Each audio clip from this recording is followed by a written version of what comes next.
Week 16 fantasy football waiver wire ads. We're officially into week 2 of the fantasy playoffs, and we are in complete panic mode. Patrick Mahomes, torn ACL. A really strong season for Mahomes, but he is done for the year. What? Why are you shaking your head?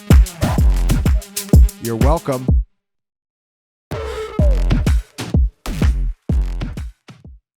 Tom Brawley, is Gardner Minshew the one you want to pick up and just go with his direct backup, or are you pivoting and looking for other options on the waiver wire this week? Yeah, I'd rather look elsewhere than Gardner Minshew. It is a good matchup against the Titans, but I am worried a little bit overall about this Chiefs team. They've been moving in the wrong direction for the last couple of weeks, and now that they're officially eliminated from the postseason, they're going to have the same motivation. Their emotional leader without Patrick Mahomes. So I think I would look elsewhere. And we could also see them run a little bit of a different offense. They've been one of the most pass-heavy teams throughout the Patrick Mahomes era. Maybe they go lean into the run a little bit more with Gardner Minshew at quarterback. So I think I would look elsewhere. I think certainly for people that are playing in single QB leagues, Tyler Shough would be at the top of the list for me. He's 9% owned in Yahoo leagues.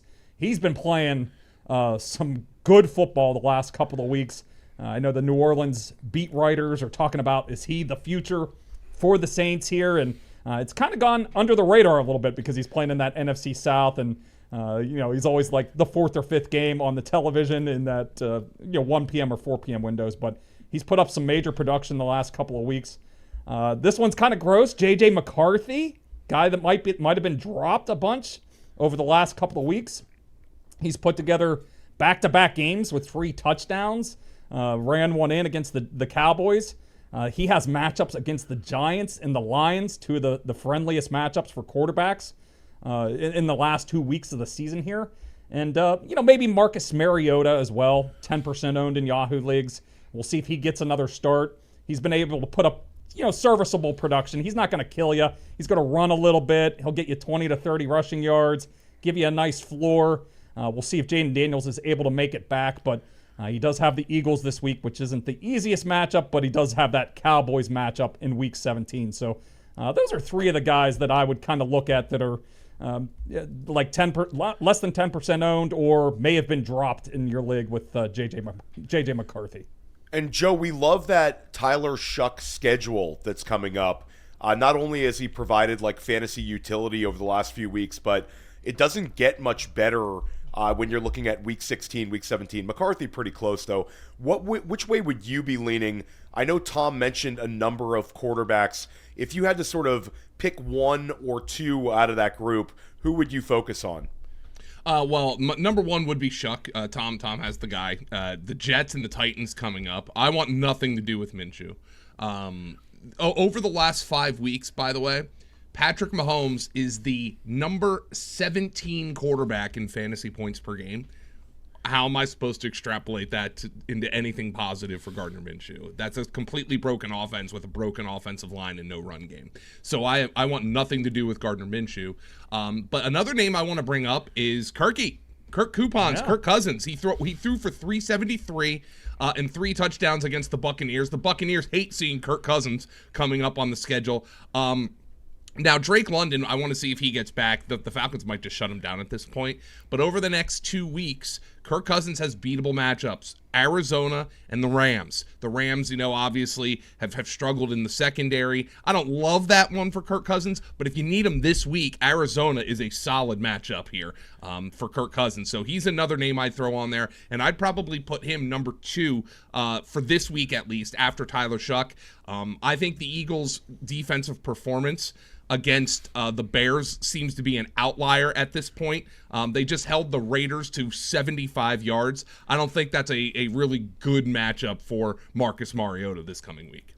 Yeah, they're all interesting names. I think you sort of nailed it there. I'm interested with the Drake London call because it seems like they're keeping a candle burning for him to potentially make a return. That would be a significant boost. So again, just to sort of wrap up some of these names here, Tyler Shough, Kirk Cousins, J.J. McCarthy, keep an eye on Marcus Mariota with Jaden Daniels' viability, and neither Tom nor Joe nor myself is really that excited about Gardner Minshew as a potential replacement. I even brought this one up to you guys. If you're like a Superflex manager and you're in a deep format, are you looking to potentially, if it's Gardner Minshew versus using a viable like wide receiver play, are you just going no quarterback in that situation versus a potential bottom 5 quarterback like a Brady Cook, certainly a Minshew, players sort of in that light? Tom? Yeah, I would probably go with the position player if it's a player that you could see sticking in as your wide receiver 3. Obviously, if you've made it to this point of the season and into week 16, you probably have a pretty good roster. Maybe have some depth at wide receiver or running back. So I think I would probably look that direction. Some of these guys on the very low end aren't going to provide you much of a ceiling, and the floors aren't that great either. So it all depends, but if it's like a wide receiver 3 or a wide receiver 4, I could see just going with the wide receiver over the quarterback on the low end here with like Minshew and the Brady Cooks and some of these really low end options that are out there. Phillip Rivers. So yeah, absolutely trying to avoid that one for sure. Yeah. Let's talk about a tight end that's very, very appealing. We've talked about Colby Parkinson on a number of our shows recently, and now he's kind of stepping up into really not only a tight end streamer viability, but a potential player that could make a significant impact in Week 16 and Week 17. Davante Adams went up with a non-contact injury. It's the hamstring for Davante Adams. Really problematic considering that this was an injury that he's sort of been maintaining for a few weeks now. With Colby Parkinson, what is sort of the ceiling case here? Tom, is he like a potential top 5 tight end this week? Where would you think you're going to be valuing him? Just how enthusiastic should fantasy managers be about adding him this week if he's still available in their fantasy leagues? And he probably is. He's 4% owned in Yahoo leagues right now, so widely available.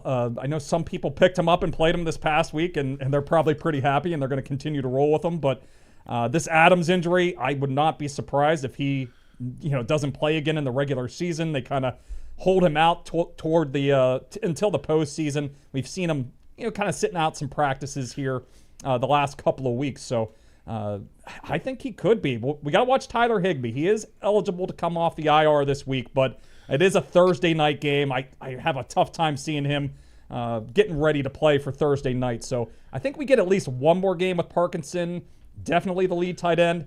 And we've seen with Stafford. I mean, he supports, 2 stud fantasy players all the time. We're going to take Davante Adams out of the mix. Parkinson's kind of been his favorite guy down near the goal line behind Davante Adams. So I think at the very least that should continue. He should get some looks around the goal line, and maybe he kind of fills in that role behind Puka Nacua. I think Puka will be very out in front here among these receivers, with the Rams. But I do think Parkinson could be the number 2 option. So I think he should be added, pretty much everywhere. If you have any kind of doubts at the tight end position, he's a must-add this week. I kind of view him as a mid, mid tight end 1 type, maybe like the 6th or 7th best option this week. And I've even gotten a question already, like, should I play Parkinson over Bowers this week? And I think I would go Parkinson. I mean, he's got this matchup against Seattle. Bowers, I mean, if Kenny Pickett plays again, I'm going to have a tough time putting him into a lineup against the Texans defense that's kind of shutting down everybody. So Parkinson's going to be viable up against a lot of the top tight ends this week. And Joe, Parkinson's been running pure in the touchdown department for multiple weeks now. I mean, it's just the guy's been finding in the end zone at an exceedingly high rate. Yesterday, it was 5 catches for 75 yards and 2 touchdown grabs. I love what Tom said because not only does he absorb maybe a little bit of the Davante Adams target share, but it's that valuable role deep into the red zone around the goal line where Adams has been just so good this year. You could sort of foresee Parkinson potentially in like week 16 and 17 scoring touchdowns in both weeks. I'm really excited about this one. Well, it'll especially help you for fantasy football if Colby Parkinson can get tackled at the 2-yard line and get called for a touchdown. So, I mean, look, if that's going to be the case, then I'm ranking this guy just up there with Trey McBride. If he doesn't even have to get to the end zone to get a touchdown, that was one of the worst calls I have ever seen in my entire life. So let's just say he got gifted a second touchdown, though Matthew Stafford did give him a catch and run opportunity. No, but I'm ranking him as a top 5 tight end. That he actually led them in routes run. Remember, Puka Nacua looked like he got shot. He just left with cramps, and he was able to get back into that game. But remember, they've reduced Puka Nacua's routes run as well, just to like kind of keep him fresh. I wouldn't be surprised if Colby Parkinson leads them in routes run in week number 16. And by the way, I don't think any of us foresee Devontae Adams playing in that game. Yeah, I think that Devontae Adams, like Tom said, is done for the regular season. Really, really strong fantasy season from him. And I love that you mentioned Trey McBride. A big shout out to our guy, Jacoby Brissett. We don't have to talk about him today because everybody's rostered him. But right now, guys, Jacoby Brissett, heading into Monday Night Football, the time we're recording this, he is the QB 12 on the week. This will be the first week of the entire season that the Houston Texans defense gives up a QB 1 week. Our guy, Jacoby Brissett. We're going to need to do a waiver wire wrap-up show at some point soon, guys. Do our all waiver wire team. Really, really a fun year. But we're not done. Theo Greminger, Joe Dolan, Tom Brawley. We've been doing this. This is our 17th show, guys, because we did the preseason waiver wire show. Hopefully you've done very, very well in your league this year. Hopefully you are still into your league Final Four this week. And if you want access to even more waiver wire information, all of our amazing rankings, all of our amazing content at Fantasy Points, consider a Fantasy Points subscription. We're practically giving it away at this point. All of our prices have been slashed. It makes an unbelievable Christmas gift, Hanukkah gift, or a gift to yourself if you're looking to get an edge in these final 2 weeks of the season. And you get that early off-season content, early best ball content, early draft content. We're covering everything, not to mention award-winning DFS coverage right over at fantasypoints.com. And you can use the code Theo and get an additional 15% off of our already reduced packages. Check it out, fantasypoints.com. Let's start off at the running back position. Guys, we're going full circle here. I feel like it's August. We're talking about Jacory Croskey-Merritt as a waiver wire addition. Bill went nuts yesterday, had a long touchdown run, really, really a productive game. And there was a couple of fantasy managers who used him in their lineups sort of begrudgingly when Chris Rodriguez was announced out. But he goes 18 for 96 on the ground. Again, scores a long touchdown. Sort of your enthusiasm level for Jacory Croskey-Merritt here. Let's start out with you, Joe, on this one. I'm not getting the rug pulled out from under me again. It's not very high. I think he's kind of a flex option. I think if you go back a couple of weeks ago and saw what the Bears did to the Eagles on the ground, you can maybe talk yourself into it. But they've got 2 matchups against the Eagles here, if you're playing in Week 18, of course. You got the Eagles here in Week 16, which is not a particularly appealing matchup. There's no guarantee Chris Rodriguez isn't going to be back for one of these games, and then you're into a ugly 3-headed monster. Now, here's the thing about Bill. He did end up having a big game, but it was Jeremy McNichols who got all the early work. So they gave Jeremy McNichols an opportunity to become the hot hand, and he couldn't do it. And then they started giving Bill the ball. I wonder if this is fool's gold here, guys.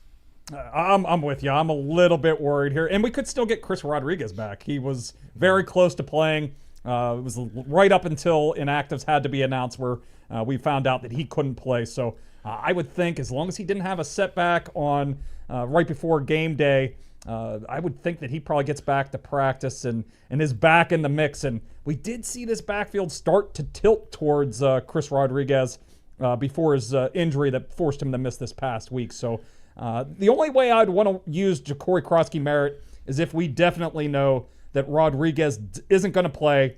It is a Saturday game, so it's a quicker timeline here for Rodriguez to get healthy to play on Saturday against the Eagles. But I won't be using either of these backs if we're going to have all 3 of them in the mix, with Jeremy McNichols being the third guy.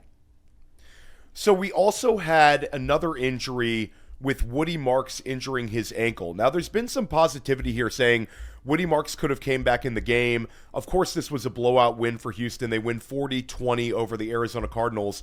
But Jawhar Jordan came in, 2024 sixth-round pick out of Louisville. Very productive in his time at Louisville. He was the Holiday Bowl MVP. Had, I believe, like 1,300 or 1,200 rushing yards, 13 touchdowns back in 2023. Your thoughts on Jawhar Jordan if they decide to play it safe with Woody Marks this week? Jordan, again, very, very productive yesterday. Very, very positive stuff there. Seems like every year, guys, we get some of these like random running backs sort of coming out of the woodwork that become potentially fantasy viable in these last 2 weeks of the year. And a lot of times it can be, like you said, sort of fool's gold. But Jordan did have 101 rushing yards. Your thoughts on this one? Tom? Yeah, this is one I would pick him up. It's just like as a stash here this week. I do think it does sound like Marks could play this week. Nick Chubb could also be back in the mix, and we know Houston has been very, they've kind of been deferential to some veterans at wide receiver. It took a while for Nick Chubb to get supplanted by Woody Marks this season, so I could see him getting back into the mix as well. So this is one of those situations where I don't want to use Jordan unless I know for sure Marks and Chubb are going to be out of the lineup. It is a good matchup against the Raiders team that just saw we saw the entire fourth quarter from Tank Bigsby in Week 15 going against the Raiders. So this offense isn't producing a whole lot for Las Vegas. It should be a high. They should be playing from ahead in Houston here. So there's a scenario where whoever is the lead back does get a lot of volume in this game, but this is going to be a tough one to navigate. Jordan is the guy, though, if both Chubb and Marks would miss this week. Yeah, and Joe, like a devil's advocate here, Houston's won 6 straight games, and they're playing probably the worst team in the NFL. Is there a chance that they sort of play it safe with Woody Marks in this one? 9-5 record for Houston. They can go to 10-5 against Vegas. They've already seen Jordan sort of have success in this role. Is there a chance you think they just sort of tread cautiously with Woody Marks here?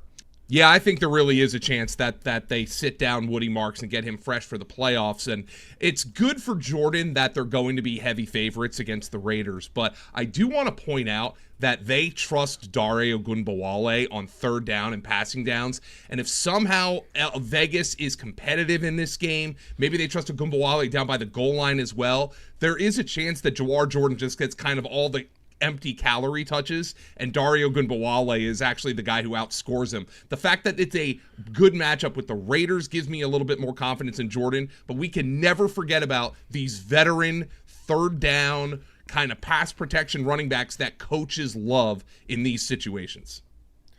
Yeah, Dare Ogunbowale. I was not prepared to even talk about him. I gotta get the pronunciation there, guys. Ogunbowale.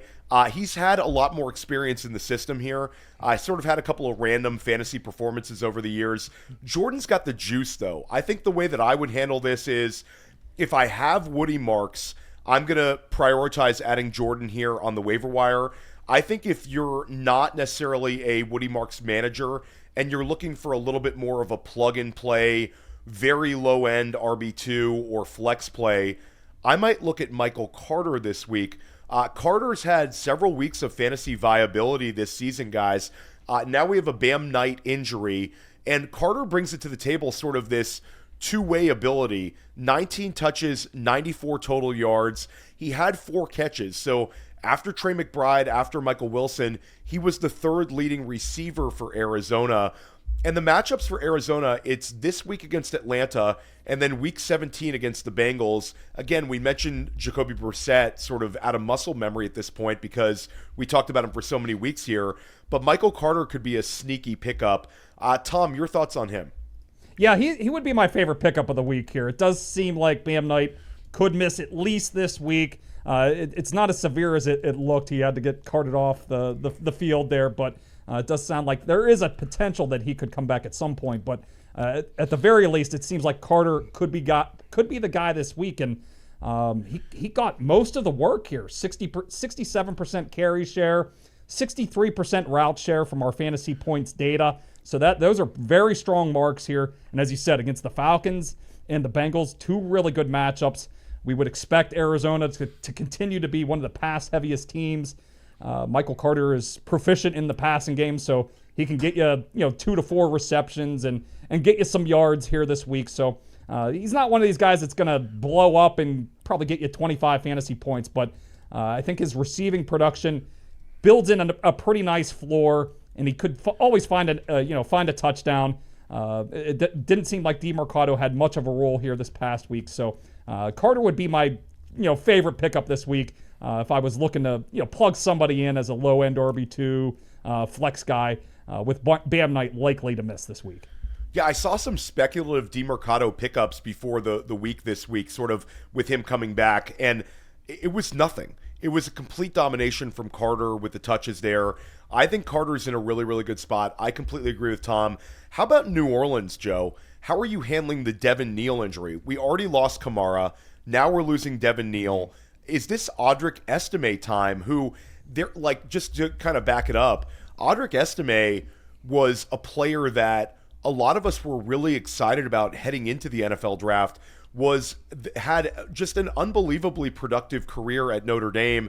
Sort of a bad NFL combine doomed him. He's matriculated in New Orleans this year and sort of hasn't been heard from. Your thoughts on Estime? Do you think he could be a player that could put up some numbers over the next 2 weeks just due to the opportunity and this role in the passing game? 3 for 39 receiving is what excites me. Are we operating under the assumption, by the way, that Alvin Kamara is not going to be back? I don't know. He hasn't really practiced. Yeah, it seems like they're kind of putting him on ice. Theo, at least that's the way it kind of feels like to me. If that's the guy, then it's Estime with Devin Neal going out. Hamstrings are not good. I would be surprised if Devin Neal plays this week. So Estime would be the guy I pick up. I know they have Evan Hull is there as well. No, I would think the guy is Audric Estime. The fact that he got the work in the passing game was pretty encouraging to me because I don't think I really saw him as that kind of guy coming out of Notre Dame. Kind of an early down bruiser. But no, it's good to see Audric Estime catch those 3 passes because he would be the guy that I would prioritize in this backfield. Yeah, Estime's 22 years old. So again, like you love seeing this opportunity for a younger player like this. I'm sure there's a couple of people listening to us right now with Audric Estime dynasty shares, and they're still holding on to those. But Estime is an interesting sort of roll of the dice pickup in redraft leagues as well. And again, we talked about how this Saints team seems to really be believing under Kellen Moore, and this schedule is just lining up perfectly for them over the next 2 weeks to have a really, really strong end of the season. And guys, the beat reporters are saying Tyler Shough might be the quarterback next year. We were saying that like 6 weeks ago. Shough's played his way into the potential starting role. So yeah, shout out to those beat reporters in New Orleans for finally listening to us on that one. Low-hanging fruit right there, guys. Let's mention Samaje Perine. Your thoughts on Perine here, Tom? He had 15 touches on Sunday. Again, this would be really a break glass in case of emergency, like deep league pickup. Yeah, I've kind of liked him the last couple of weeks just in case something happened to Chase Brown. I think he's been a really strong handcuff that people have overlooked, and he's kind of carved out a little bit of a role. I mean, it's basically almost like a 50-50 type of backfield. It's probably more 60-40 towards Chase Brown, but Perine's getting a lot of opportunities in the backfield. You'd like a few more catches in the passing game, but I do think he is still one of the stronger handcuffs. And he does have a little bit of standalone value. I will say Isaiah Davis is another guy to keep an eye on here with the Jets. Maybe if you're a Breece Hall owner, he's been out of practice a little bit recently, dealing with a knee injury. He did not look good in Week 15. The Jets aren't going anywhere. Breece Hall's a free agent, so maybe he could put a little bit of pressure on the team to let him sit out. He doesn't want to put more bad tape out there. So maybe we get a little Isaiah Davis late in the season. So if you've been rolling with Breece Hall, I think it would be a good time to maybe pick up Davis here just in case he does sit out one of these last couple of games. Yeah, that's a great call on your part. And I'll say also, if you're an RJ Harvey manager or you're looking at sort of a dart throw, Harvey is dealing with a ribs injury right now, which Devon Achane's going to play through. This could end up being absolutely nothing. But if he misses, Jaleel McLaughlin would probably be the next man in Denver. So if I'm a Harvey manager, I'm looking to at least handcuff him with McLaughlin this week. All right, guys, let's talk about it. Christian Watson exited with a chest injury. Jayden Reed returned 2 weeks ago, and the usage and production has been very positive. 5 catches for 55 yards yesterday. And Tom, there's always the threat of Jayden Reed in those manufactured rushing opportunities as well. If Christian Watson were to miss, how enthusiastic would you be about Jayden Reed in a 1-week spot start, or potentially, if, we don't want to speculate, but a 2-week viability? Yeah, I think he's very viable here. Christian Watson's kind of been the number one wide receiver, number one receiver overall for the Packers ever since Tucker Kraft went down. It does seem like, Watson was in, some pretty severe pain there. It doesn't sound like it's going to be season ending or anything like that, but I could also see a guy with Christian Watson's history of injuries. The Packers are also, very conservative, at least their medical staff. So I could see him sitting out a week or two at the very least. And I think Reed kind of sticks in his same role. He's going to continue to play the slot. I do think he's not going to get like a full route share. He's not going to be a 90% route share kind of guy. They like him in that slot role, but whenever he's on the field, he usually commands targets anyway. But if you take Watson out of the picture, I do think maybe that gives him an opportunity to, get a few more first read targets, maybe just a few more targets overall. Matthew Golden and Dontavian Wicks would be kind of elevated on the outside, and I don't know if there's complete trust with those guys necessarily. So I do think Reed would be the top option in this passing game if Watson were to miss a game or two. And Joe, we've talked about this before, sort of when you get to week 16, week 17, I don't want to chase floors. I want to chase ceilings. And we've seen Jayden Reed put up huge spike weeks at time during his career. Now, do I think he's going to get a huge spike week this week? No, probably not. But I do know that he's capable of ripping off a long touchdown, capable of putting up a big fantasy number. Do you agree with Tom, sort of, that you'd be very enthusiastically adding him if available? Yeah, one of the reasons I wasn't enthusiastic about him coming back was because there were so many receivers here. Well, now there are fewer receivers here if Christian Watson ends up missing. And I actually think, outside of Watson, Reed is the most gifted of the guys here. Matthew Golden has barely flashed at all. So Jayden Reed would be my preferred option here for Green Bay. I know he's still rostered, and I think he's bordering on a not in my league bro kind of guy. Oh, yeah. But he is the guy I'd be most excited about. Speaking of not in my league, bro, Luther Burden had his best game as a pro. We'll give a Luther Burden reminder. 6 catches for 84 yards. Chicago completely handles Cleveland. I'll kind of change this question. Tom, not only is Luther Burden sort of a no-brainer ad, and some people are rolling their eyes at this one, but what is your confidence level in him? Are you putting him into your starting lineup this week with him trending up? Just how enthusiastic are you about Burden over these next 2 weeks? I would be, but he did pick up a little bit of an ankle injury towards the end of that game, so I'm a little bit concerned about that. And Rome Odunze was pretty close to playing.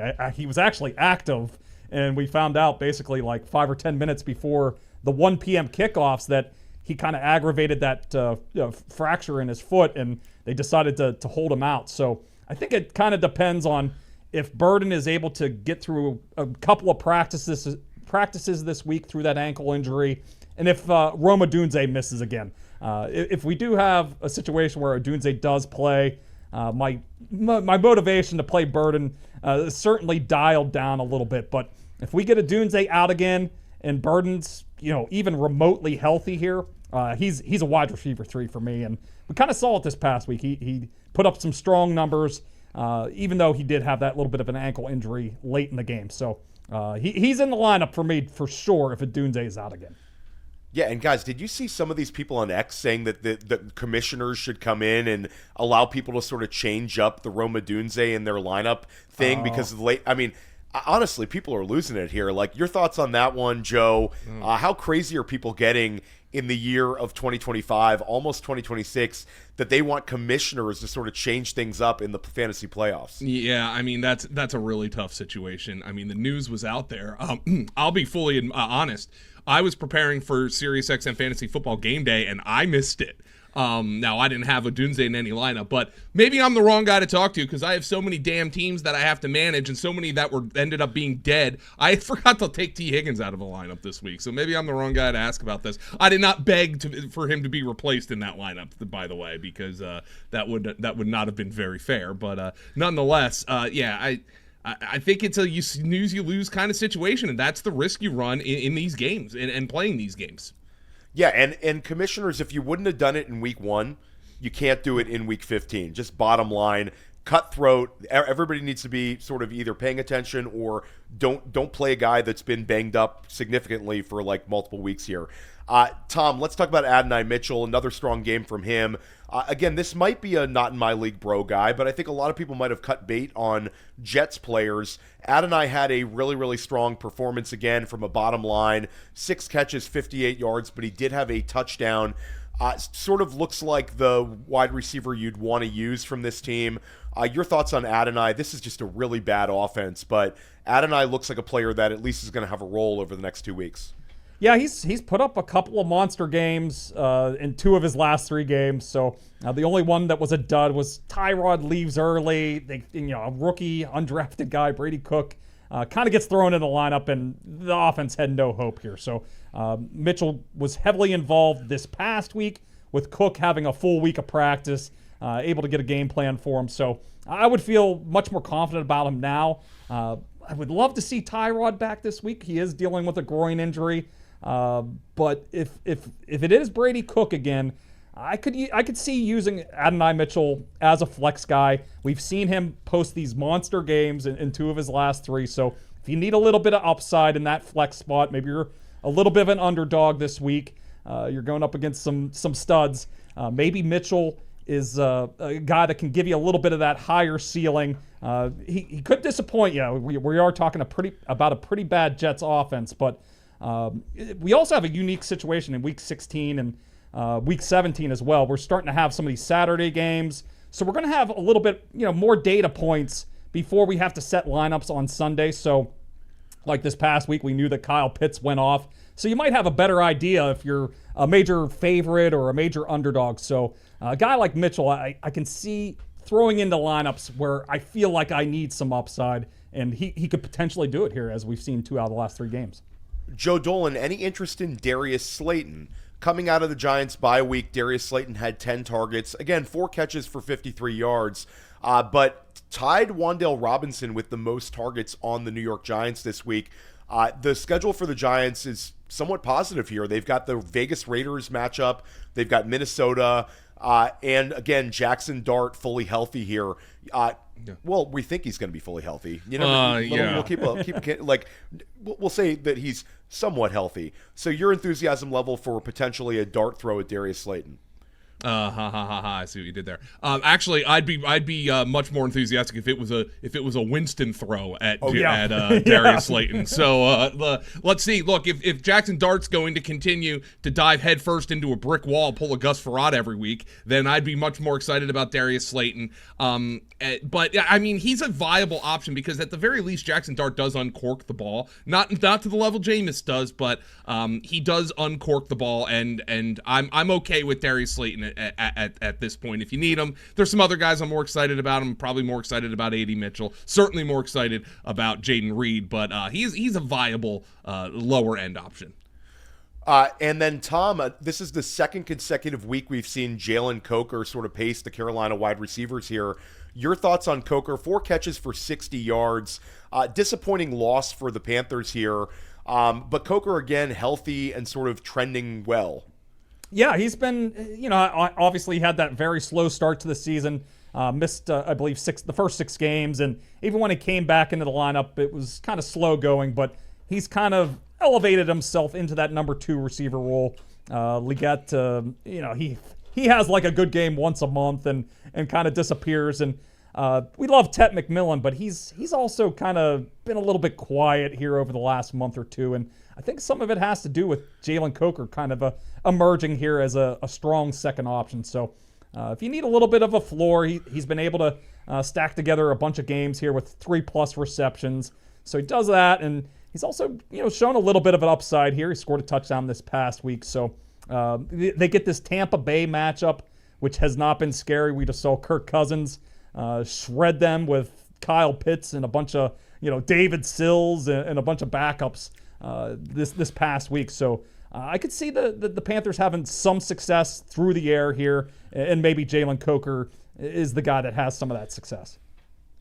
So, Joe, we usually give you a player that you have no desire to talk about to end the show, but I think that we're actually it's a holiday gift for you here. We're going to actually give you a player that you might be really excited to talk about in a potential really, really fun matchup. The Chargers play the Dallas Cowboys this week. Tre Harris. Could this be a big Tre Harris week? Tre Harris had 3 catches for 49 yards against Kansas City. Quentin Johnston was inactive. If QJ is inactive once again, are you using Harris in a matchup that could potentially tilt way, way over? I haven't looked at the early over-unders this week, but I would imagine Dallas-LA has a nice, big, healthy number next to it. Yeah, as a matter of fact, let me look at that right now. But yeah, Tre Harris, he is not in my league, bro. He's almost guaranteed to be rostered in your league if you're not in a dynasty league. Dallas is a 1.5-point favorite. 49.5 is the total. Theo, I am perusing the numbers, and I think that is the highest total. Cincinnati Miami's a higher total, but it's right there as one of the highest total games of the week. Keandre Lambert-Smith, not one of my favorite players. He scored a touchdown in that game, but Tre Harris was actually the guy benefiting. I remember Paul Kelly on my SiriusXM Game Day show acting disgusted because Ladd McConkey hadn't caught a ball, and Tre Harris was doing all the work early in that game. But the concern I have, and I know the Dallas matchup is not a terrible one, and certainly 9 just had a solid game against them. The concern I have is they cannot protect Justin Herbert. He is under siege consistently behind that offensive line, and Dallas might be able to get after him. But Tre Harris would be a premier outside receiver for them if Quentin Johnston can't play again. So, yeah, I am excited about him. Yeah, again, if you're chasing ceiling, sort of know your matchup here, guys. If you're a significant underdog and you need a flex play dart throw, chasing the high total, chasing a long touchdown, not the worst way to go down swinging. Make sure you're checking out all of our articles over at Fantasy Points. Tom's Waiver Wire article, Graham Barfield's start sit, Chris Weck's incredible projections, Scott Barrett and Ryan Heath's everything report. I got the Dynasty Market Report covered. We're everywhere here at Fantasy Points. We're going to help you crush Week 16, and we're going to help you crush it in Week 17. We're going to help you win your fantasy playoffs. We'll see you soon.